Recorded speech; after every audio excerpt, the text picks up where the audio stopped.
How did it happen? I hear you were both the producer and director of this picture. How did it... Co-director, if you would, please. Mr. Robbins is sensitive about that, and so am I. And I always make a point of saying, listen, I was one of two directors on it. The Mary's Company was doing a lot of the United Artists films out here, and so they it's called Mary's, and asked them to sort of take it over as a producing company. And they called me, I say, out of the blue. I had no idea. I had done a quite successful film for them in some ways. I Want to Live, and they were very happy about that. I'd done that 2 or 3 years before. And maybe they thought, being a story of young people and gangs and all, that maybe it would be a good idea to have somebody who had not necessarily done musicals, but could deal with that kind of subject matter. I had done Somebody Up There Likes Me a few years before with Paul Newman, and kind of, in a sense, the tough gang New York kids and whatnot. That might have been a reason. I don't know why they called me. But anyway, I was very pleased at the idea. It was still playing in New York. It was on this last weeks of this particular company. I rushed down to refresh myself about it, because it had been several years since I'd seen it. And I said, yes. I called back and said, yes, I'd very much like to do it. I think it's a marvelous project. What were, if you can think of it, before you started, what you thought the challenges of doing a musical would be, since this was the first time for you? Yeah, I knew the technical end because I had worked as a music editor and assistant editor on a number of the Esther Rogers films back in the 30s, so the technical end of it I had no problem with. It was just the challenge of getting, it's always a challenge with stage shows, particularly musicals, I suppose not so much as the dramatic show, because of the difference in the two mediums. The stage is once removed from reality. You have the proscenium arts there, and so you're not quite completely into reality, so that people can go out of dialogue into song, or out of dialogue into dance, without this little sense of embarrassment that you get in film. Film is a very real medium, and it doesn't take kindly to stylization of any kind, unless it's another fantasy like a Wizard of Oz, something like that. So I think the biggest challenge, I thought, and then developed even further when Jerry came on it, was how to take all the highly stylized moments in West Side Story, the dancing, these settings, whatnot, and the theatrical moments, like the meeting in the gym, and the poetic moments, like the love duet on the fire escape, how to treat those and deal with those in the reality of the film medium, to capture all those marvelous moments on the stage and find the way to treat it on film so that it would flow smoothly and not give you any sense of embarrassment of any kind. That was our biggest challenge, the thing that Robbins and I struggled with the most from the beginning. Were there concepts that you did not use or tried and said, no, this was a bad idea? I mean, what kind of things evolved? We tried all kinds of things. It was my urging and insistence that we open the picture in New York. The company was not for it at all because it was going to be more expensive. I said, well, there's no way we're going to be able to create this background on stages. You can't shoot a set inside a stage and pretend like it's daylight. It's not going to be real. We have to go to New York and shoot that very opening, because if you think about West Side Story, once the daytime stuff is through, the prologue, the rumble in the park, the jet song and all, the rest of it is sunset or night, where you can have effect lighting and get away with those, with having sets inside, not full daylight. And Jerry said, Bob, he said, I agree with you completely that we should shoot that the opening in New York. But he said, you've given me the most difficult task of all in terms of my dancing, to take my most stylized dancing in the whole piece and put it against the most real backgrounds we'll have, the real New York streets. And we tried. Jerry, before he committed to come on it completely, helped out, and we had got a couple of times I was in New York in kind of the winter time, and it was snow banked on some of the sidewalks and all, and he got some of the kids out of the show, and we got a camera and a dollar. He wanted to see how his dance steps would read in the sunlight and against the real streets. But later on, when he was on the show, we were still struggling with this. We had a crazy setup. We had Betty Wahlberg, his rehearsal pianist that he brought out with him to be on the show. She was a marvelous lady. We had a cockamamie rig one day on the old Goldwyn lot there. That's where we shot the film on the Goldwyn lot. We had Betty on a big thing with wheels on it and a small piano and a parasol up to the shade. She was pounding along playing these tracks, and the kids were out there dancing, and we're studying it with a finder and shooting some film. We even went downtown one day here in downtown LA just to get the street thing with the big crane and made some shots. Tried to find out how to deal with it. Jerry finally solved, I think very, very successfully, as one could, the very opening. If you recall, we opened in the playground, and the boys walking along go by the little girl with the chalk, and then they come in and they have a little exchange with the boys playing basketball. And then we go out on the street, and the kids are walking along, and one boy throws his arms up. This is kind of a wave. We'll go on a few more beats, and then two of them do it. And then they go on a few more beats, and then three or four of them do it, and boom, we're into a dance step. He segued into it. The choice of how actually these dance numbers got staged themselves, since particularly like that one, the cool number later, these are complex sequences. Oftentimes, storyboards is a way to deal with it. How did these sequences get made? We storyboarded the picture, but not the dance numbers. Those were done through rehearsals, all rehearsals. Jerry had about 3 months of rehearsals before we started to shoot. I might talk for a minute how Jerry came into the picture. Please. I came out after I finished my stint in New York on Odds Against Tomorrow. I came out to report to them and start to work on the preparation of the picture. And very early on, I'd only been back a few days when Harold Mirisch came to me one day and he said, "What would you think of having a co-director on the film?" I said, "Well, no way. You know, it's a director on the film and that's it. What's this about?"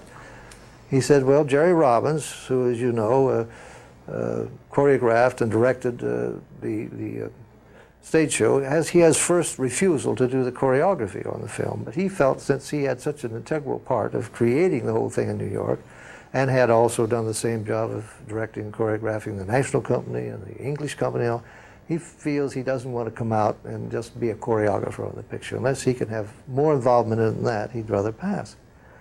I said to them, "Well, why don't you let him direct it then?" You know, they said, "Oh, no. This is a big, tough, expensive film. He has no film experience, and we just wouldn't take the chance."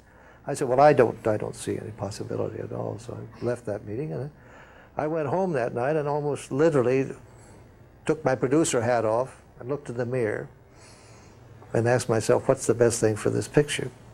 I knew I could always get Jerry's assistants, of which there was several of them, to come out and reproduce the dances that had been done on the stage, but I knew Jerry would be much more inventive in tackling the challenges of putting this picture on the screen with the problems I just mentioned, that he would invent and create and add and improve.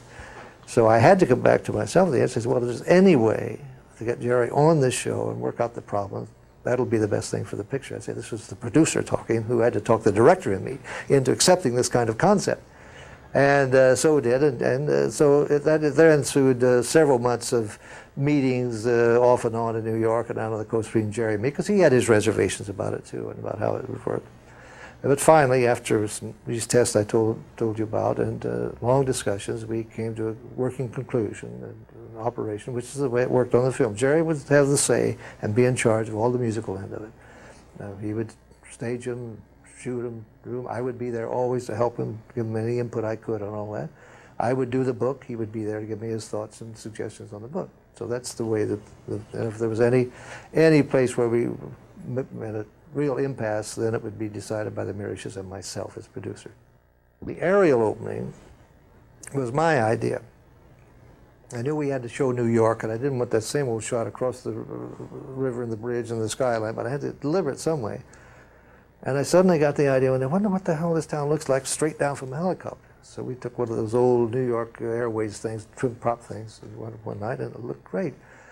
The reason I liked it was because going to that, addressing that problem of the accepting of the stylized dancing and other aspects of the unreal parts of the show into the reality of the screen, I felt that by showing New York, a real New York, but a New York people hadn't seen, practically nobody had seen, it might tend to put them more in the mood to accept what was going to happen down the line in terms of the unreality of dancing on the streets and whatnot. And I think it did somehow help make them accept that sort of approach.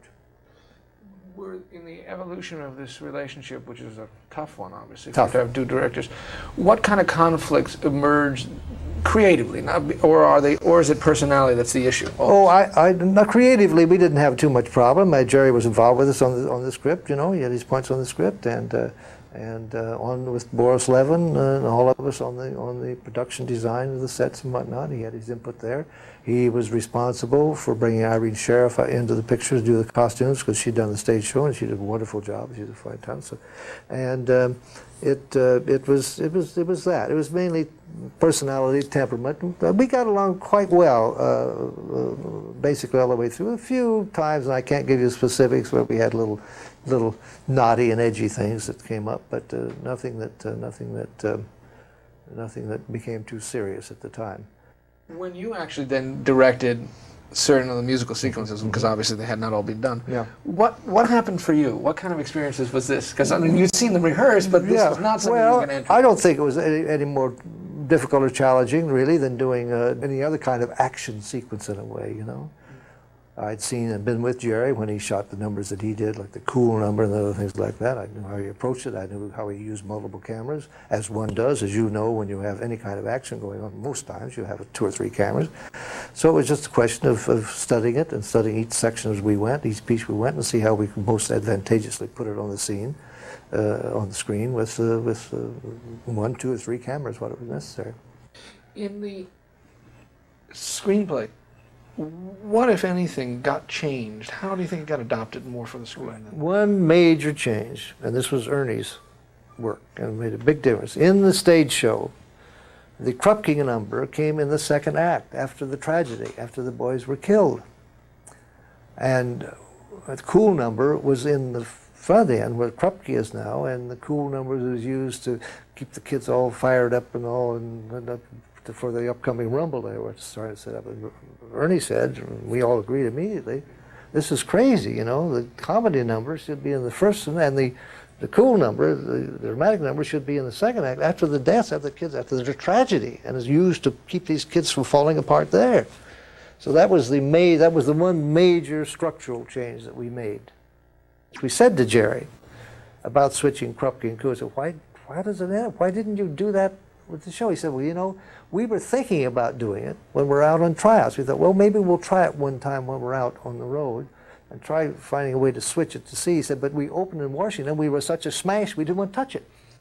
We didn't do the Somewhere, which Jerry told me, as I recall, was kind of almost an afterthought thing that was put in on the road when they were trying out there. And we just literally didn't know how to do that cinematically, successfully, you know, if you recall how it was staged with the backdrop and all that. And we decided, with the interest of the kind of texture and feeling and reality that we were going to get in our film, that it would be better just to do the song simply as we did it, as a song in her room.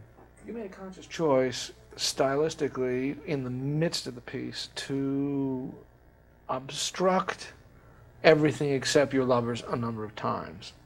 When did that evolve? Well, the primary one, I guess, was in the dance hall when they first meet. If you recall, on the stage, they put a scrim down, and they changed the lighting, had the lights all changed and whatnot. Well, that's something that's strictly stage stuff. We need to find a movie or motion picture counterpart for that. And we tested a number of things, and that's how we finally ended up with opticals and putting the soft Vaseline around and separating them and let the other people fall off and just bring them together to make that contact that was accomplished on the stage by a scrim and kind of special lighting. How were people chosen for the project? Well, let's start early on. We wanted to get as relatively unknown people as we could in the film to start. When I first came on it, there had been talk way back there, I guess, with 7 Arts or UA and whatnot, about people like Brando and Belafonte and Liz Taylor and others to play patently ridiculous to play these teenage kids. But that had been shelved by the time I came on. So we started looking. We interviewed here and read people, tested here, tested in New York, same process there. Just didn't have luck in Tony and Maria particularly. Jerry kept saying to me, why don't we test Carol Lawrence, who did so wonderfully on the stage? And I said, Jerry, she's a beautiful woman, but she's a beautiful young woman of 26 by now, or 27. I said, on the stage you get away with that. On the screen, it's too demanding. We won't make the age. But we kept going, and now they had luck. So finally, Jerry brought her name up again. I said, well, let's make a test. So we did. It made just a makeup test, a photographic test with her in New York. We had all the best shot we could at the makeup and the photography, and she looked beautiful. But the minute Jerry saw it, he said, well, I see what you mean. It's just that you can't make the age. It's not going to be any 16-year-old virgin. It's supposed to be Maria. So we were going back and forth, and one day somebody said about Tony, said, Warren Beatty's made a test for Splendor in the Grass over at Warner Brothers, and maybe he's a possibility for Tony. So we made arrangements to go over to Warner's to see the test, because they don't let those things out when the pictures are finished. So it was a test with Natalie Wood. And all of our attention switched to Natalie when she came in and said, hey, right under our nose all the time, and there it is, that's our Maria. And we practically lost interest, I think, in Warren at the time for Tony, and concentrated on Natalie, and that's how she came into the picture. Tony came about, Dick Beamer, once again, after exhaustive tests in New York and here, and we all felt that Dick was the best. It was very difficult to find somebody that could be, on the one hand, believable as the age, believable as a member of a gang, and 5 minutes later, walking down the street, starry-eyed, singing Maria. To find that combination was very difficult. So that's how Dick, after exhaustive testing on both coasts, we came up with Richard. Chakiris is one that I will take some responsibility for. Once again, all these parts, we were doing readings and testing, and so we couldn't find Bernardo. And I was sitting in my office at Golden one morning, and a woman agent, I've forgotten her name now, came in and threw an album cover down it, and there was this magnificent head, right bushy hair and all that. Geez, that looks like Bernardo to me. I said, well, that's a fellow named George Chakiris. He's in the London company now of West Side. He's a dancer. He's been in New York, and he's playing Tony in that. So I rushed down to Jerry, and Jerry said, "Oh, Bob, he's fine. He looks great, and he's a marvelous dancer. He could dance the part, but I don't think he's got the fire. He's a nice boy, but he's kind of soft. I don't think he's got the fire at all that Bernardo needs." So I had to respect that, because Jerry had very good judgment and good taste. So we went on another couple of 3 weeks, not having any luck. And I came back and said, "Do you think there's any chance of this working? Because this guy looks so right for this part." And I said, "Well, I'm willing to try and get him over, and we'll work with him and see." So we got him out of the London company for a week and flew him in and made tests with him. Jerry worked with him. I worked with him. Not dancing. This is typically for the dramatic part, to see if we could push him enough to get the fire in him, and we finally decided that was it, and we'd go, and I think the results speak for themselves. About Rita, Jerry always was set and wanted Cheetah in the film. I had my reservations only, not for talent-wise. Jerry said it's the best talent he'd ever worked with up to that point. He thought she was marvelous. She is, and I was not questioning talent. I just worried even more with her about the age situation. But we agreed. We had tested a few other people, and we were in New York, and we had a meeting with her, and she'd agreed to do a test. But she was with Bye Bye Birdie on the road in Philadelphia, I think, on tryouts. And the buzz around New York was that Birdie wasn't going to make it. And so we were planning, when that happened, that we would make the test with Cheetah. I was still not convinced that it might not still be a problem, as it was with Carol about the age. But it never came to pass, because Birdie turned out to be a big hit. Came into New York. She was in the play, and that was it. And that's when Rita, at some place longer than when Rita came into it. And Jerry was out here by that time working with me on the film, and we had Rita in to read a couple of scenes for us, and she just broke us up. She read the scene in the candy store, that rape scene at the end, and she had us in tears the way she did it. She was just marvelous. And that's how she came into the picture. And Jerry, I think, paid her the greatest compliment that he possibly could have when it was all done, and he saw it. He said, "Cheetah couldn't have done it any better." And that was high praise from him about that performance. Russ once again, trying for people, and I don't know, he had the quality we liked and the feeling like he could dance, not the kind of dancing a lot of the West Side Story dancers were, that was more acrobatic than the sort of jazz that the West Side is, but we tested Russ and liked his quality and feeling and felt that he would be good. It wasn't done because he had some kind of a name value. We really didn't go for that. We went for the quality of the guy and the look of him and the feel of him. How did you deal with both the accent for them and then, of course, the singing voices?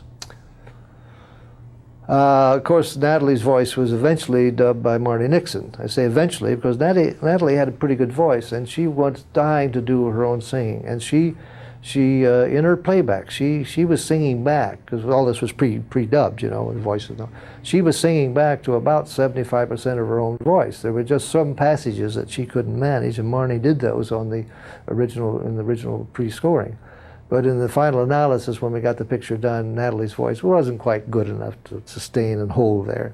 So we eventually had to go back in with Marni and redo all of what Natalie had done. As you think back on the actual shooting itself, what are some of the best memories? Well, anecdotally, I don't have any. I've always found it interesting. You know, we make our own turf in films, don't we? And our turf is made, in the opening of West Side Story is shot on the west side and the east side. We were fortunate enough to come in just at the time they were about to tear down 4 or 5 streets over there on the west side that became Lincoln Center.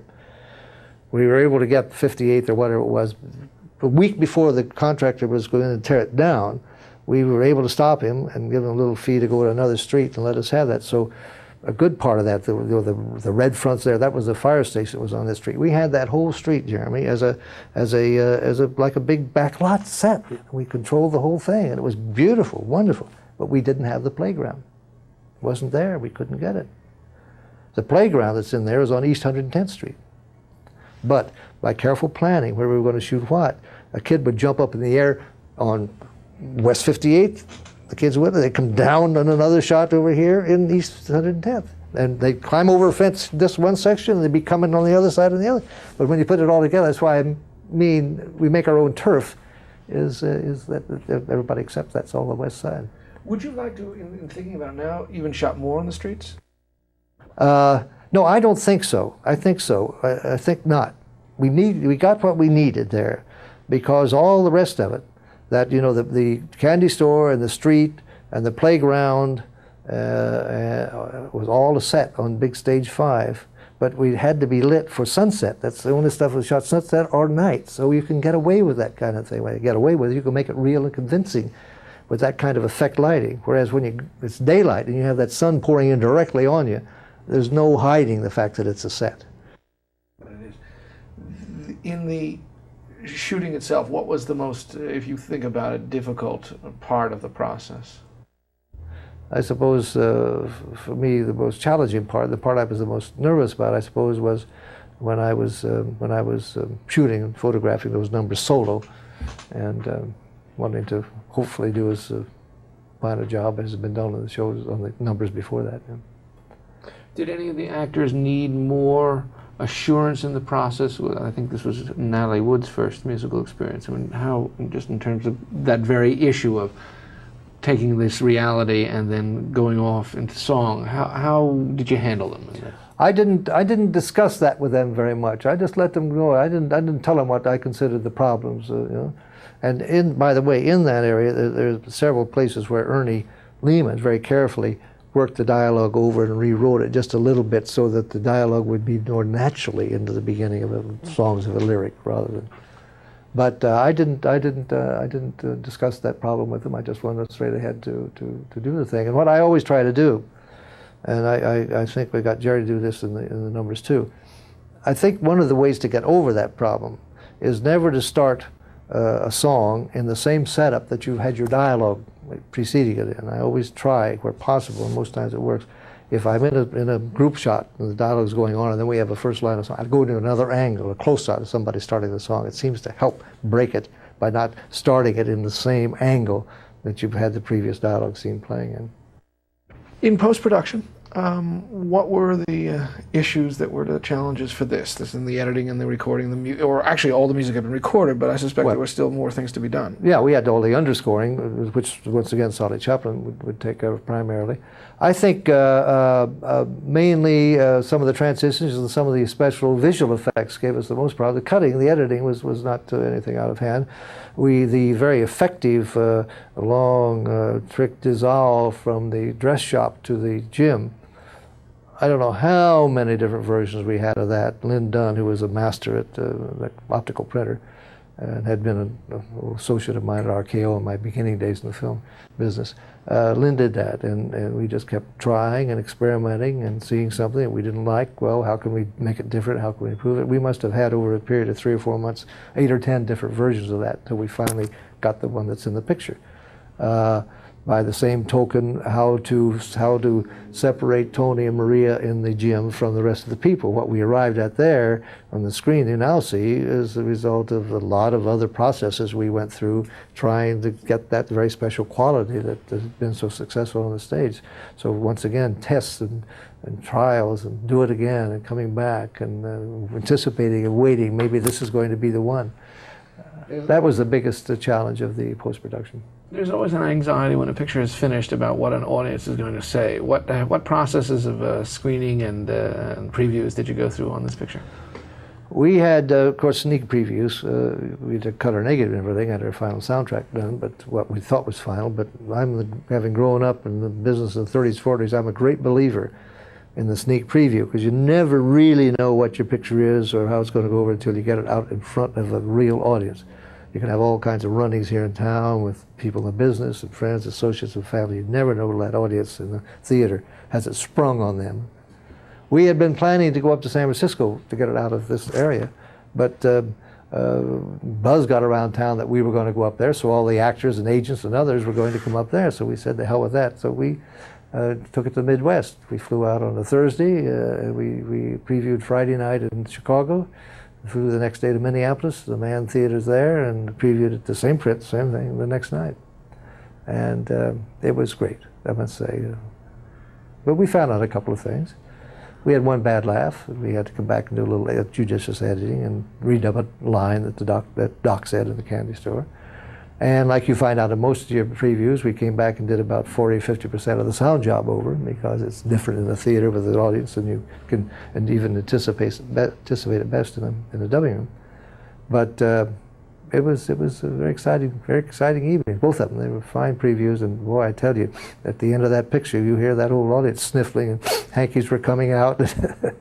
Was there ever a challenge to try to change the editing? Did anyone say let's not have Romeo and Juliet? Never. There was never any suggestion there should be anything but what it was.